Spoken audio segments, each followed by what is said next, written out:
Latest updates के लिए हमारे चैनल हलचल इंडिया को लाइक, शेयर एंड सब्सक्राइब कीजिए एंड यस, बेल आइकन को प्रेस करना मत भूलिए।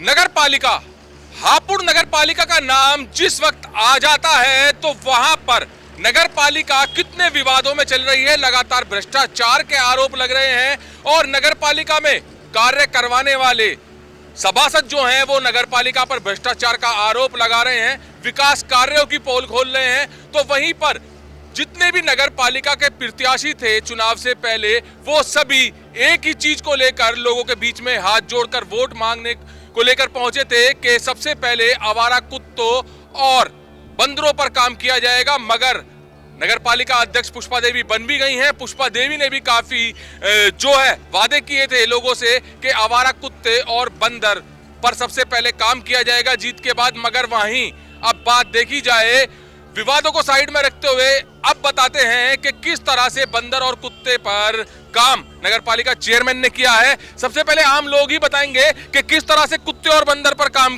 किया गया है नगर पालिका या चेयरमैन द्वारा। सबसे पहले मैं आपका स्वागत करना चाहूँगा कि आपने इस मुहिम को चालू किया। एक सोती भी नगर पालिका को जगाने का आप काम कर रहे हैं, इसके लिए आप बधाई के पात्र हैं। कल मेरी बेटी जो 11 साल की थी वो ट्यूशन जा रही थी तो आवारा कुत्तों ने मेरी बेटी पे जो हमला किया वो गंभीर रूप से घायल हो गई। उसके बाद मैं उसको ट्रीटमेंट के लिए अस्पताल लेके गया। वहाँ ट्रीटमेंट करने के बाद फिर मैं आज यहाँ पर नगर पालिका आया हूँ और यहाँ मैं अपनी शिकायत लेकर आया हूँ। मगर शिकायत मैं किससे करूँ, यहाँ ना तो कोई आला अधिकारी है और न ही चेयरमैन यहाँ पर मौजूद है। तो यहाँ पर तो करीब 11:30 का समय हो रहा है, चेयरमैन को तो कम से कम मौजूद होना चाहिए क्योंकि लोगों की जो समस्या है चेयरमैन ही सुनेंगे।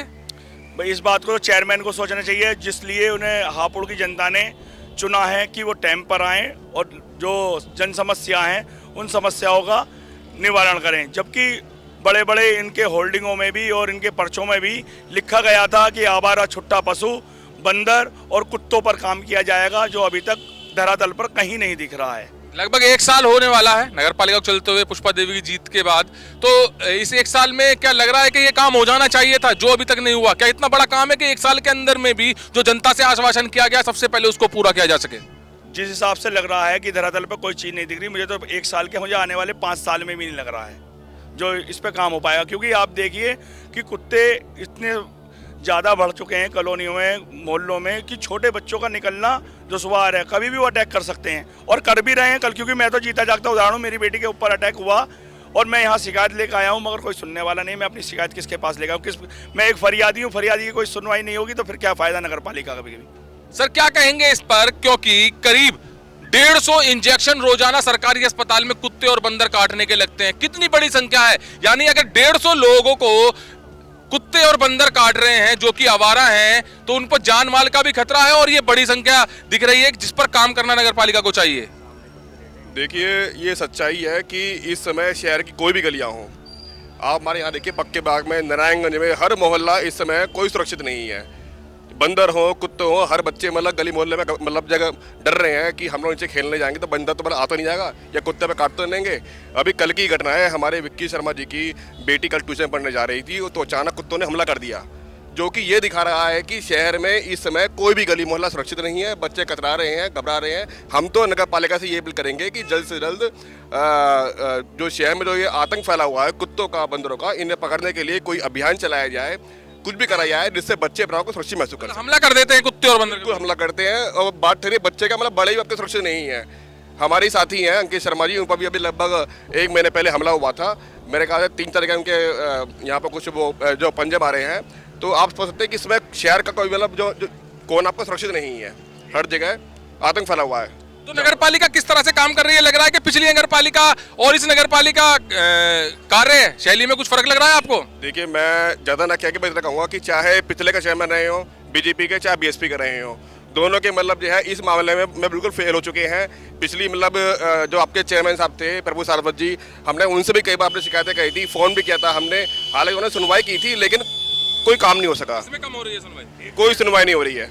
आपको मैं जीता जागता उदाहरण कुत्ता को दिखाऊंगा, जरा कैमरा आप इधर ले चलें, जो इधर लेकर आइए, मैं इधर लाओ। ये नगर पालिका प्रांगण है जहाँ चेयरमैन और ईओ नगर पालिका के आला अधिकारी रहते हैं। जब यहीं इतने कुत्ते हैं तो मोहल्लों में कुत्तों का क्या हाल होगा? हमारे कुत्ते हैं ये देखिए आपके सामने में जीता जाग रहा उदाहरण दिखा रहा हूँ। और नगर पालिका की जो चेयरमैन है उनके गेट के बिल्कुल सामने बैठे हैं, देखिए महापुरुषों की मूर्ति के सामने हैं, आप देख लीजिए। जब यहाँ पे ये हाल है कुत्तों का तो मोहल्ले और गली में क्या होगा, मलिल बस्तियों में क्या होगा? कुत्ते देखिए आप, चारों तरफ कुत्तों का एक आतंक है, एक झुंड है। जब तो आपका कहने का मतलब ये है जब नगर पालिका में हमारे कुत्तों की फौज है तो गली मोहल्लों में किस तरह से होगी? बहुत बुरा हाल है भैया, हर जगह हर मोहल्ले में एक टुकड़ी बना के 10-10 20-20 कुत्ते हैं। यही हाल बंदरों का है। बंदर आप देखिए सुबह उठते के साथ ही बंदर, और बंदरों से तो कई लोगों की जान भी जा चुकी है। कोटी गेट पे भी 2-3 महीने का वाक्य है, एक महिला ऊपर कपड़े सुखाने गई, बंदरों ने उस पर अटैक करा, वो जीने से फिसली और उसकी मेरे ले जाते समय मौत भी हो चुकी है।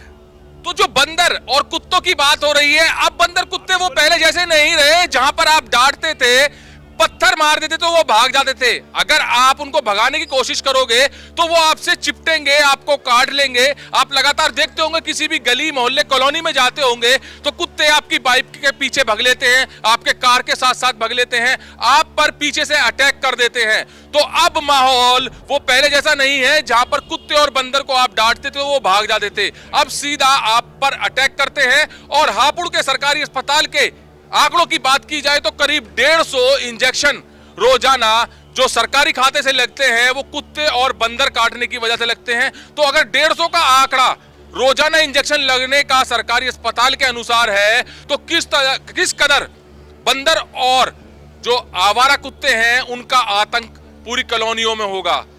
कुत्ते और बंदर पर सबसे पहले यहाँ पर आश्वासन दिया था पुष्पा देवी जी द्वारा, मगर यहाँ पर जो आरोप लगा रहे हैं, जो हापुड़ के निवासी हैं, जो पीड़ित हैं, वो यही आरोप लगा रहे हैं कि पुष्पा देवी अभी 11:30 बज रहे हैं, वो यहाँ पर अपने कार्यालय पे नहीं है। शिकायत किससे करें, किस अधिकारी से शिकायत करें? यहाँ पर कोई शिकायत सुनने वाला भी नहीं है। तो बड़ी यहाँ पर लोगों को परेशानी हो रही है। जहां पर बड़े बड़े दावे किए जाते हैं, बड़े बड़े आश्वासन दिए जाते हैं, वहां पर आश्वासन फेल होते हुए नजर आ रहे हैं। क्योंकि जब आम लोग सड़कों पर उतर जाएंगे अपनी समस्या को लेकर और उनकी समस्या को सुनने वाला कोई नहीं होगा तो उनकी समस्या कौन सुनेगा, किस तरह से उनकी समस्या का निस्तारण हो पाएगा, ये बड़ी बात है। कैमरामैन महेंद्र के साथ सुशील शर्मा, हलचल इंडिया।